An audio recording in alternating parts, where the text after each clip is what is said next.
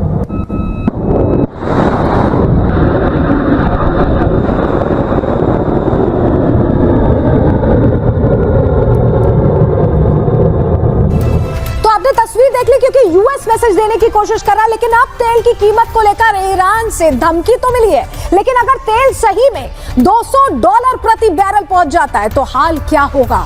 अगर ये सवाल आपके मन में है तो चलिए जानकारी आपके सामने रखते हैं, आपको पूरी खबर जरा डिटेल में बता देते हैं। दुनिया में क्या होगा? औसत महंगाई 3 से 8% तक वृद्धि दर हो जाएगी, ये हालात होने वाले हैं, और वैश्विक आर्थिक विकास दर 2% कम हो जाएगी। तो आप समझिए इस तरह की स्थिति हो सकती है। $200 प्रति बैरल में इतनी तब्दीलियां आ सकती है और इसका असर पूरी दुनिया पर पड़ेगा, क्योंकि वृद्धि दर जो है महंगाई में दुनिया में सभी देशों में 3 से 8% वृद्धि दर पहुंच जाएगी, यानी सारे ही देशों में महंगाई बढ़ जाएगी और काफी ज्यादा बढ़ेगी। उसको कितना भी कंटेन करने की कोशिश करेंगे, लेकिन 3 से 8% तक का उछाल उसमें आएगा ही आएगा। हालांकि कुछ देश जो रणनीति बनाकर चल रहे हैं, जैसे भारत भी उसमें शामिल है, तो वहां पर थोड़ा कम हो सकता है, लेकिन असर होगा। और वैश्विक आर्थिक विकास दर जो ग्रोथ इंडेक्स है उसमें 2% तक की कमी आ सकती है। जो देश बढ़ रहे हैं, जो डेवलपिंग नेशंस हैं, उनके लिए ये थोड़ी खतरे की घंटी है। अब आप समझिए ये हो जाएगा अगर $200 प्रति बैरल होता है तेल। ऐसे में ट्रंप ने फिलहाल तो कह दिया है कि दुनिया में तेल को कोई खतरा नहीं होने देंगे, उनकी तरफ से कह दिया गया है। सुनिए जरा। Hormuz is going to remain safe. We have a lot of Navy ships there. We have the best equipment in the world, inspecting for mines. Again, most of their ships are down at the bottom of the sea, but we will hit them so hard that it will not be possible for them or anybody else helping them.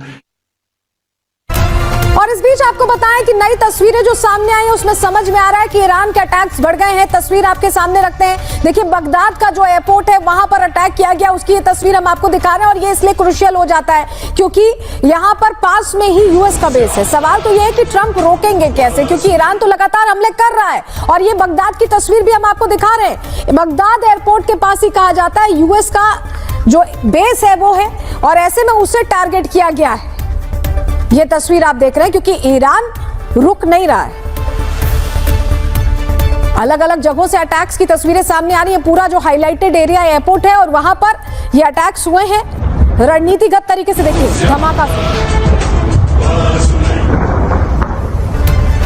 और सिर्फ Baghdad की ही बात नहीं है, Iraq में भी जो US base है उसे भी निशाना बनाया गया है। उसकी तस्वीर भी यहां हम आपको दिखा रहे हैं। देखिए इराक का जो यूएस बेस है उसे टारगेट कर दिया गया और भारी बमबारी वहां पर भी देखी गई।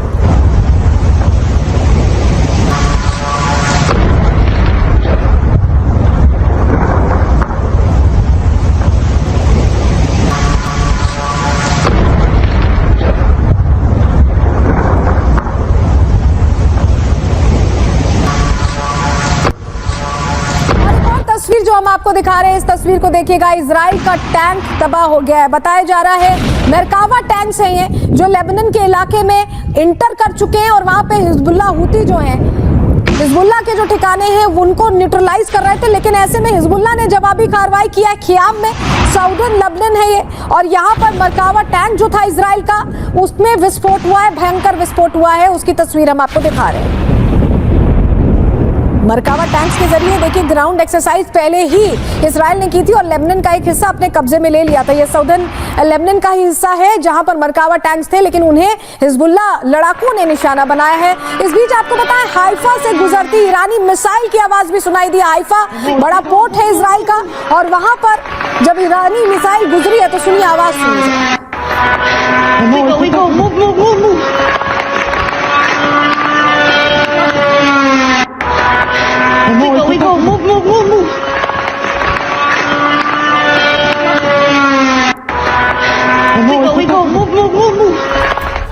और इस बीच बड़ी जानकारी सामने आ रही है, बड़ी खबर आ रही है जो आपको बताएं कि जॉन बोल्टन ने ट्रंप पर निशाना साधा है। ये बड़ी खबर मिल रही है।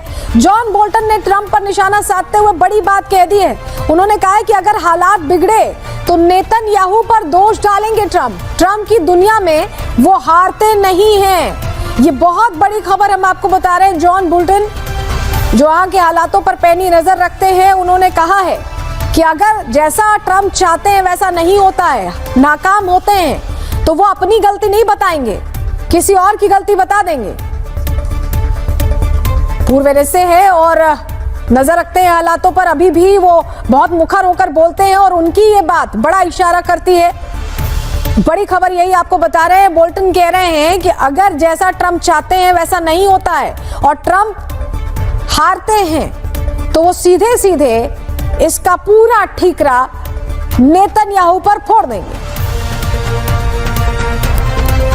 इसको लेकर बोल्टन की ये बड़ी बात आप समझिए, और वो डोनाल्ड ट्रंप को बहुत अच्छे से समझते हैं। उनकी तरफ से ये बात कही जा रही है, इसका अर्थ बड़ा, यानी अगर हारते हैं तो वो खुद को लूजर नहीं बताएंगे, बल्कि सीधे सीधे कह देंगे कि सब कुछ नेतन्याहू का किया हुआ है, उन्हीं का निर्णय खराब रहा, उन्हीं की गलतियां हैं। और आपको बताएं कि सलाहकार रह चुके हैं तो उनकी बातों को बहुत गंभीरता से लेना पड़ेगा। तो ऐसा लग रहा है कि ट्रंप अगर हारते हैं तो उनके पास एक प्लान तैयार है, उस प्लान में विलन बनेंगे नेतन्याहू। इस तरह की खबरें सामने आ रही हैं, क्योंकि पहले लग रहा था अमेरिका को कि कुछ ही दिन में वो फतेह हासिल कर लेंगे, रिजीम चेंज कर लेंगे, ईरान में सब कुछ बदल देंगे, लेकिन ऐसा हुआ नहीं। ना रिजीम चेंज हुआ, ना ईरान ने हार मानी, और यूएस को जो लग रहा था वो पूरे सपने टूटते दिखाई दिए। जरा दो तस्वीरों के जरिए आपको समझाते हैं कि कैसे अब ये चर्चा हो रही है कि ईरान आखिर कब तक लड़ेगा, क्योंकि ईरान हथियार खड़े नहीं कर रहा है, हाथ खड़े नहीं कर रहा है, वो लगातार फायर कर रहा है। इस तरह की क्राइसिस सिचुएशन में जहां सुप्रीम लीडर नया आया है, मुश्तबा खामनेई, जूनियर खामनेई आ गए हैं, उसके बावजूद ये रुक नहीं रहा है। ईरान ने लगातार लड़ाई लड़ रहा है और यूएस को लग रहा है कि वो कब तक नुकसान झेलेगा, क्योंकि उसके जितने बेसेस हैं सबको टारगेट किया जा रहा है। इजराइल पर बम्बार्डमेंट लगातार चल रही है, और यहाँ तक कि जो स्ट्राइक ग्रुप्स खड़े हैं, जो पनडुब्बियां खड़ी हैं बड़ी बड़ी, उनको भी ईरान निशाना बना रहा है। तो नुकसान तो करोड़ों का हो रहा है, इतने डॉलर्स का हो रहा है कि डोनाल्ड ट्रंप को टेंशन हो गई है,